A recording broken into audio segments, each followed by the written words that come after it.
사무엘상 14장 6절에서 7절까지 말씀 우리 같이 함께 한 목소리로 읽겠습니다. 6절입니다. 요나단이 자기의 무기를 든 소년에게 이르되 우리가 이 할례 받지 않은 자들에게로 건너가자.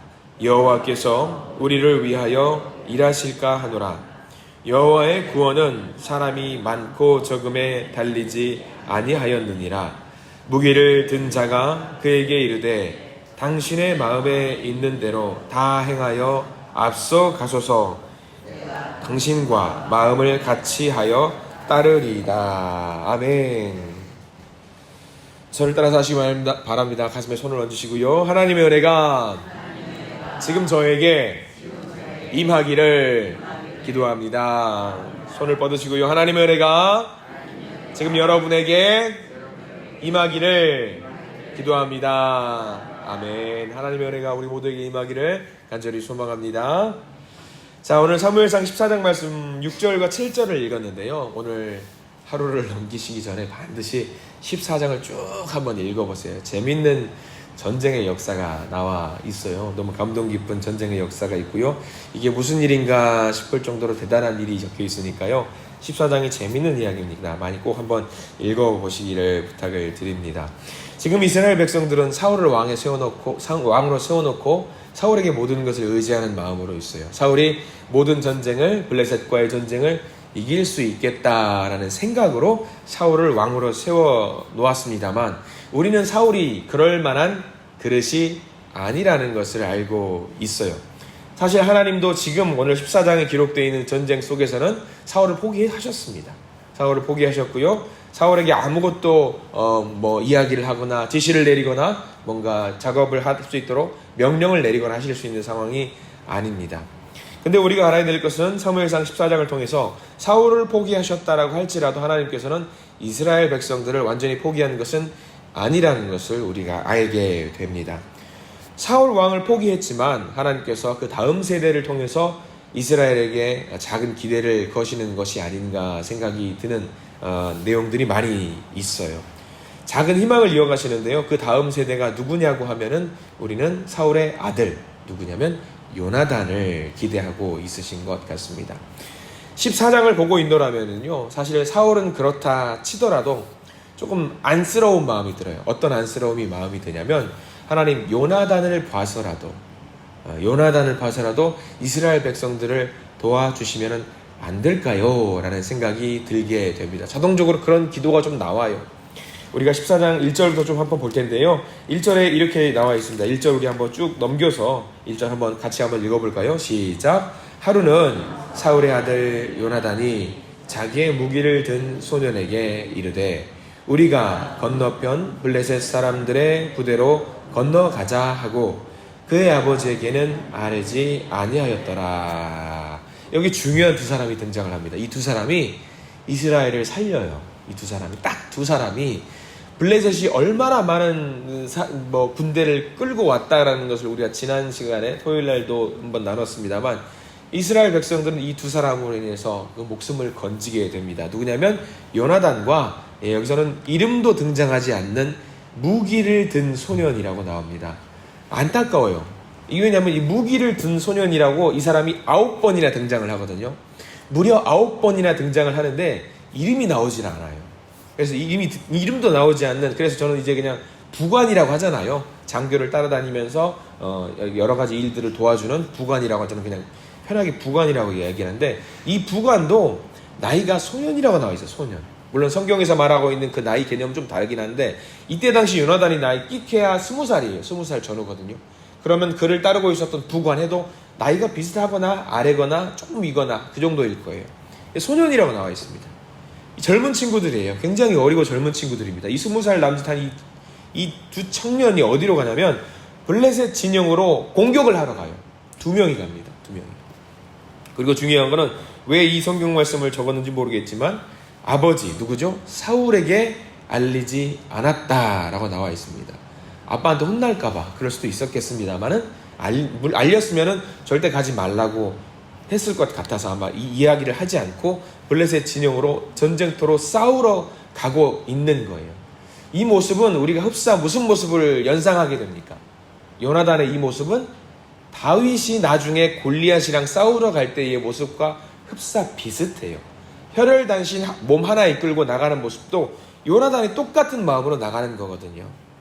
그 핵심이 오늘 우리가 읽은 6절과 7절의 고백입니다. 전쟁터로 나가면서 자기가 죽을 수도 있겠다라는 생각을 하면서 갔던 내용이, 신앙의 고백의 내용이 6절인데, 이 6절은 요나단의 고백이고요, 7절은 이름도 없는 그 부관의 신앙의 고백이 담겨 있는 거예요. 6절과 7절은 우리가 전체를 다 밑줄을 그어두고 우리의 신앙으로 고백하면서 앞으로 나가도 전혀 이게 손색이 없고 하나님께 너무 아름다운 신앙의 고백입니다. 아버지보다 더 아들이 나은 거예요. 아버지보다 다음 세대가 더 훌륭합니다. 우리가 너무 이게 외우면서도 다니잖아요. 하나님께서 사실 전쟁이니까 숫자는 중요한 게 아니다. 하나님께는 숫자가 많고 적음이 의미가 없다. 나 혼자라도 이 전쟁터에 임하게 되면은, 나 혼자라도 가게 되면은 하나님께서 반드시 이 전쟁을 이기게 만드실 것이다 라는 마음의 고백입니다. 사울은요, 싸우고자 하는 의지가 지금 없어요. 그래서 요나단은 안 되겠다, 아버지가 저렇게 있으니 나라도 가야겠다 라고 생각을 하면서 앞으로 나아갑니다. 근데 이 전쟁이 재밌는 거를 14장을 전체를 제가 읽어보라고 꼭 말씀드리는 이유가 몇 가지가 있어요. 자, 4절 말씀을 함께 볼까요? 그냥 아무 생각 없이 가는 건 아닙니다. 아무 생각 없이 가는 건 아니에요. 4절 한번 읽어보면 재밌는 말씀이 나옵니다. 4절 읽겠습니다. 4절입니다. 요나단이 블레셋 사람에게로 건너가려 하는 어귀 사이 이쪽에는 험한 바위가 있고 저쪽에도 험한 바위가 있는데 하나의 이름은 오세스요 하나의 이름은 세네라. 지금 두 개의 험한 바위가 있다라고 성경은 기록을 하고 있어요. 바위가 얼마나 험하냐면 웬만한 바위가 험했다고 해서 그 바위 보고 이름을 지어두거나 하진 않아요. 근데 성경에는 굉장히 험하고 험준하고 위험한 바위이기 때문에 이름까지 지어두면서 얘들아 저기로는 가지마 라고 이름하고 이제 사람들을 이제 가지 못하게 할 지경이었습니다. 근데 그 주변에 블레셋 사람들이 진영을 꾸리고 있었던 거예요. 요나단이 그것을 알아요. 그래서 지혜롭게 그쪽으로 가면 블레셋 사람들이, 초병들이, 보초를 서고 있는 사람들이 얼마 없을 것이다. 저쪽으로 한번 가보자. 저쪽으로 가서 동태를 파악하고 우리가 뭔가 해보자 라고 생각을 합니다. 나름 생각을 하고 있는 거예요. 근데 그 바위로 올라가면은 성경에 기록이 나와 있지만 빤히 다 보여요. 뭐 적들이 올라오는 거, 내려가는 거 딱 보일 수 있는 지역입니다. 그래서 요나단은 그쪽을 공략하러 가는 거지요. 그러면서 6절 고백을 하는 겁니다. 확신을 가지고 하나님께서 우리를 무조건 도와주실 거야 라는 그런 믿음도 사실 아니에요. 어떤 고백이냐면 내가 가만히 있어도 무조건 죽을 텐데 가만히 있어서 죽나 가서 죽나 에이 모르겠다. 가면은 하나님께서 반드시 도와주실 거야 라는 믿음으로 가는 거예요. 그래서 오늘 성경 말씀에 나와 있잖아요. 우리가 읽은 말씀, 여호와께서 일할까도 아니에요. 일하겠다도 아니고 일하실까 하노라 라는 믿음으로 가는 거죠. 우리가 사실 이 여호와께서 일하실까 하노라 이 고백이 우리들이 제일 많이 하는 고백입니다. 여러분들 이렇게 제가 막 물어보면 믿으시지요? 반드시 하나님께서 될 것을 하실 것을 믿으시죠? 하면은 많은 분들이 아멘 아멘 합니다. 근데 마음 한켠으로는 뭐가 있냐면 여호와께서 일하실까? 안 하실까? 솔직히 이런 고백이잖아요. 우리가 이런 고백이잖아요. 이런 고백이 대부분일 거예요. 물론 그 와중에도 반드시 100% 하나님께서 하실 거라는 믿음을 갖고 가실 분들도 분명히 계시지만 아마 이런 믿음이 대부분이실 거예요. 하나님께서 일하셨으면 좋겠는데 라는 고백으로 나아갈 거예요. 근데 오늘 요나단이 우리한테 알려주는 게 뭐냐면 그런 믿음이라고 할지라도 그런 믿음을 내 입으로 고백하고 앞으로 나가십시오. 왜? 그 고백도 하나님은 들으십니다. 내가 약간 할까? 하나님 도와주실까? 몰라 모르겠다. 하나님 도와주셨으면 좋겠다. 도와주실 줄 믿는다. 이런 고백으로 나가면은 아이고 내가 너의 그 고백을, 너의 그 말을 내가 듣고 있어. 듣고 있으니까 걱정하지 마. 하나님이 그런 응답을 우리에게 반드시 주시는 분이세요. 요나단의 이 입으로 하는 이 아리까리한 이 고백도 하나님은 들으셨다라는 거예요. 100% 믿는 것이 아니라고 할지라도 우리가 한 70% 80% 믿고 나가는 거라고 할지라도 하나님은 그 고백을 들으셔요. 반드시 들으셔요. 자, 그래서 이 둘이 가는데 여호와의 구원은 사람이 많고 적음에 달리지 아니하다라는 이 대단한 고백을 하고 갑니다.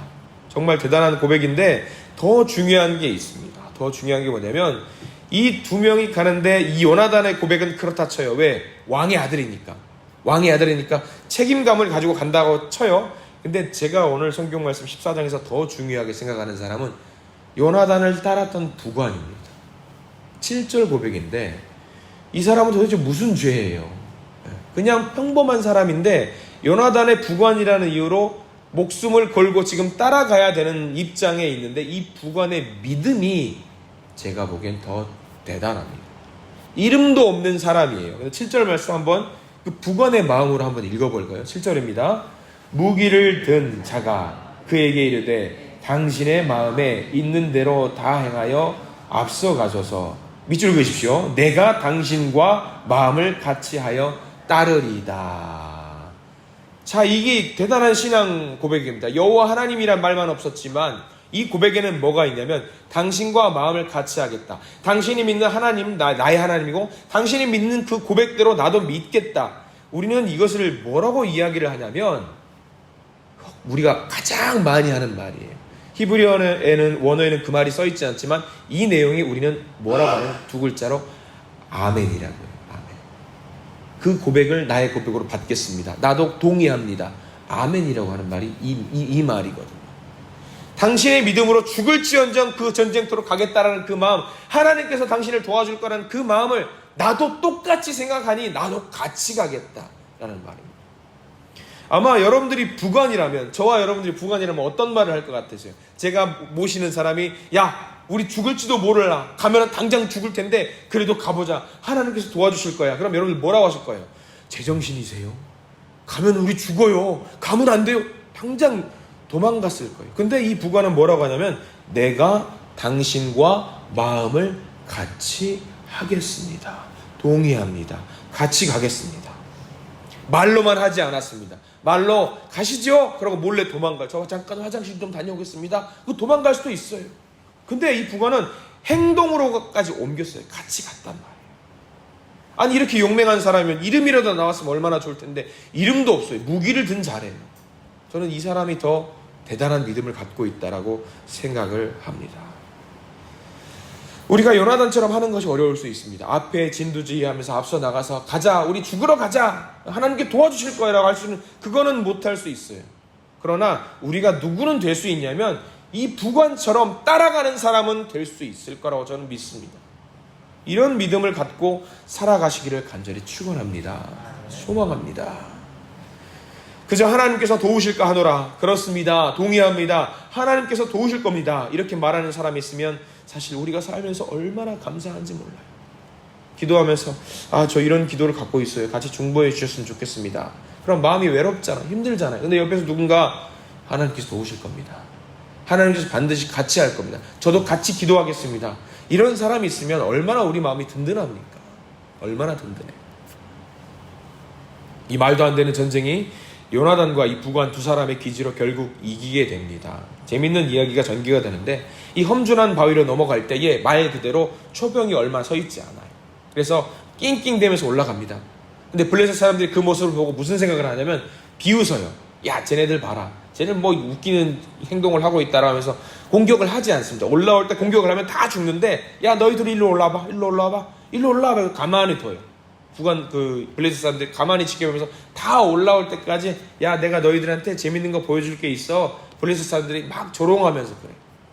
그런데 다 올라와서 어떻게 하냐면 이 둘이 다 제거해버려요. 초병들. 무슨 힘이 났는지 모르겠지만 성경에 또 재밌는 표현이 나오는데 요나단이 먼저 선제 공격을 합니다. 근데 한 방에 맞고 블레셋 사람들이 쓰러지지 않아요. 그래서 쓰러져 있는 그 사람이 일어나려고 할 때 부관이 두 번째 공격을 해서 죽이는 그런 일들이 펼쳐지거든요. 그러니까 힘이 그만큼 없는 이 소년들이라는 건 성경에서 기록까지 나와 있어요. 그러면서 여기서 14절 말씀을 보면은 뭐라고 나와 있냐면 사무엘상 14장 14절 제가 읽어보겠습니다. 요나단과 그 무기를 든 자가 반나절 가리 땅 안에서 처음으로 쳐 죽인 자가 20명 가량이더라. 반나절 종일 공격해서 싸웠는데 몇 명을 잡은 거예요? 20명 잡은 거예요. 20명. 물론 대단하죠. 2명이 20명을 잡았으니까. 근데 그만큼 이들이 힘이 부족하고 약했다라는 것을 말을 합니다. 그런데 이 일을 통해서 무슨 일이 발생하냐면 하나님께서 이들의 말과 고백과 행동을 보고 안쓰러운 마음이 드셨든지 아이고 쟤네들은 좀 살려줘야겠다라고 하면서 15절 말씀에 놀라운 일이 일어나요. 15절 말씀을 읽어볼까요? 시작. 들에 있는 진영과 모든 백성들이 공포에 떨었고 부대와 노략군들도 떨었으며 땅도 진동하였으니 이는 큰 떨림이었더라. 아멘. 하나님께서 역사하셔요. 이 둘의 움직임을 보고 하나님께서 움직이셔요. 가만히 있으면은 저 믿음의 2명을 죽을 수밖에 없는 환경으로 내몰게 될 것 같아서 하나님이 안 되겠다 싶은 거예요. 하나님이 그 순간 역사하셔요. 이게 소동이 발생하죠. 지진이 나고 하니까 이 블레셋 사람들이 서로 혼란 가운데 죽고 죽이는 그런 일들을 만들어 주셔요. 이 전쟁을 참 재밌어요. 근데 우리가 성경 말씀 14장 말씀을 읽으면서 우리가 기억해야 될 것이 하나가 있는데 뭐냐면 쭉 넘어가서 23절 말씀, 이 전쟁을 이기게 하시면서 이 성경을 기록한 사람이 뭐라고 말하는지를 잘 알면서 밑줄을 그어가야 돼요. 23절 말씀 함께 읽겠습니다. 시작. 여호와께서 그날에 이스라엘을 구원하심으로 전쟁이 벳아웬을 지나니라. 자, 어디에 우리가 표현을 밑줄을 좀 그어야 될까요? 여기는 여호와께서. 전쟁은 하나님께 속한 것이라는 것을 여실히 보여주십니다. 이 전쟁은 결국 누가 이기게 만들어 주셨는지를 우리가 잘 알아야 돼요. 14장의 주인공은요, 요나단과 그를 따르던 부관이 아닙니다. 이 전쟁의 주인은 누구냐면 여호와 하나님께서 하셨다라는 것을 우리가 잘 기억을 해야 돼요. 전쟁의 이야기가 아무리 재밌고 대단한 기적 같은 이야기가 만들어졌을지라도 이 전쟁을 결국 승리로 만들게 해주셨던 분이 누구냐면 여호와 하나님이라는 걸 우리가 잘 기억해요. 아무리 요나단과 이 부관이 대단하다고 할지라도 블레셋 수만 명의 사람을 2명이 이길 수 있나요? 못 이겨요. 하나님이 하셨다는 것을 우리가 기억해야 돼요. 하나님이 하셨는데 이 두 사람의 감동, 이 두 사람의 말과 행동과 어떤 그 모든 것들로 인해서 감동을 받아서 하나님이 안 되겠다 해서 전쟁을 이기게 만들어 주신 거죠. 이 두 사람이 막 해집고 다니니까 블레셋 사람들이 혼란 가운데 서로를 죽고 죽이면 가면서 이제 안 되겠다 싶어가지고 어떤 상황이 이스라엘 진영에서 보니까 뭔가 사단이 일어나는 거죠. 그래서 공격을 하러 갑니다. 그래서 블레셋 사람들이 도망을 가요. 도망을 가니까 숨어있던 에브라임 사람, 우리 지난 시간에 이스라엘 백성들이 막 숨어있었다라는 이야기가 나오잖아요. 숨어있던 사람들이 벌떡벌떡 일어나가지고 야, 이 전쟁 어떻게 된 거야? 하면서 다 일어나서 이 블레셋 사람들을 잡는 일을 합니다. 이 전쟁은 이스라엘 사람들이 한 게 없어요. 하나님이 하신 겁니다. 전쟁은 하나님께 속한 게 맞습니다. 하나님께 맡겨야 됩니다. 이 요나단과 부관을 잘 기억하시기 바랍니다. 여호와께서 우리를 위하여 일하실까 하노라.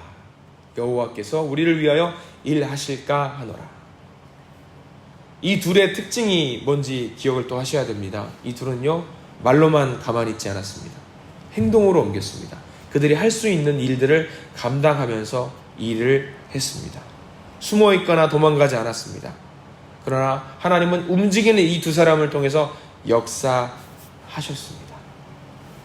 근데 이 말씀을 두고는 우리가 사실 좀 기성세대 입장에서는 부끄러울 수 있는 말이에요.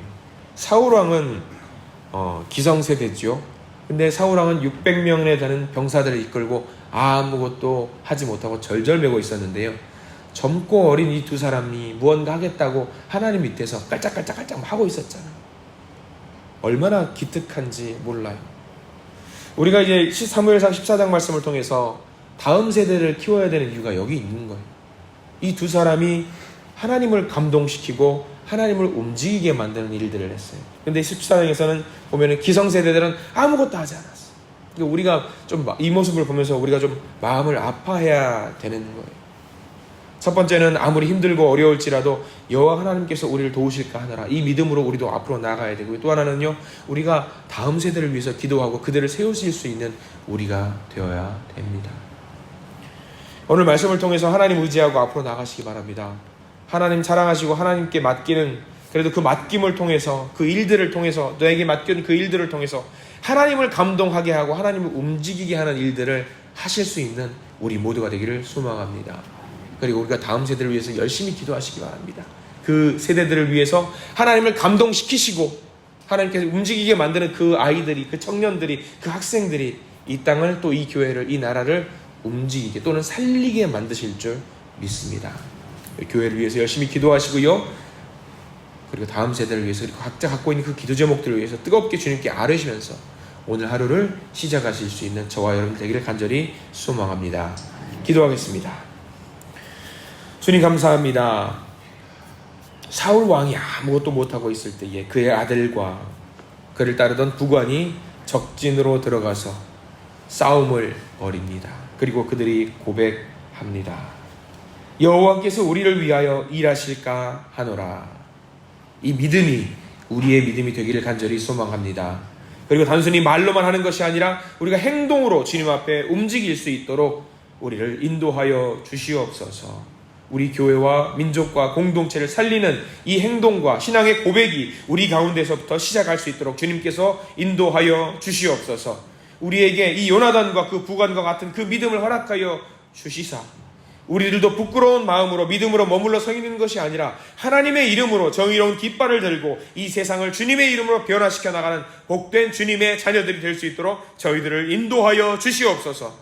오늘도 이 아침 가지고 나온 모든 기도의 제목들 들으시고 하나님의 뜻 안에서 바른 간구와 기도로 하나님을 기쁘시게 하며 하나님이 주시는 능력으로 내 삶을 변화시켜 나가는 주님의 백성이 될 수 있도록 저희들을 인도하여 주시옵소서. 예수 그리스도 이름으로 간절히 기도합니다. 아멘.